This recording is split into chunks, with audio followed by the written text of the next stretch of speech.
Ano nga bang dapat gawin para ma-unlock ang inyong SPayLater? Tara, alamin natin.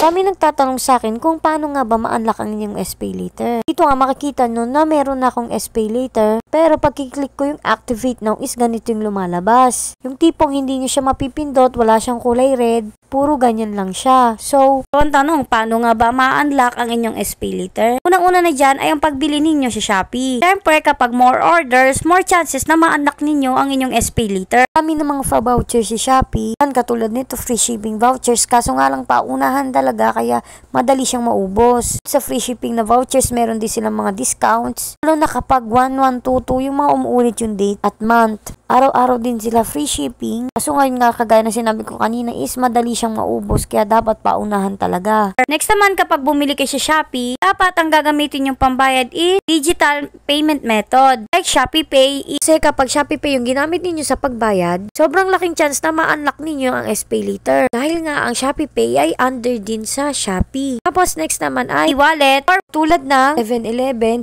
GCash at Maya. Tapos, bank transfer. Kung palagi kayong umu-order ng COD, try nyo rin umorder na non-COD at panigurado akong ma-unlock nyo na ito. Lastly naman ay pagbabayad ng inyong bills or pagbili ng mga digital products dito sa Shopee. Yes po, ang best na example dyan ay pagbili nyo ng load dito mismo sa Shopee. Maganda pumili ng load sa kanila kasi minsan may mga discount sila. Tapos yung pagpipay nyo ng bills like electricity, internet, water, loans, mobile plan, insurance, TV cable, education at marami pang iba. Panigurado ko kapag ginamit nyo rin to ng ginamit ay ma-unlock nyo na ang inyong SPayLater. Maraming ways para ma-unlock nyo na ang inyong SPayLater. Kaya gawin nyo na ito para magamit nyo na mismo ang inyong SPayLater. Kapag na-unlock nyo na ito ay pwede nyo na itong i-activate at kapag na-activate nyo na ay pwede na kayong ma-approve. Pag na-approve na kayo ay pwede nyo nang gamitin ang SPayLater mismo sa Shopee. May natutunan kayo sa panonood kaya thank you for watching. Yun lang.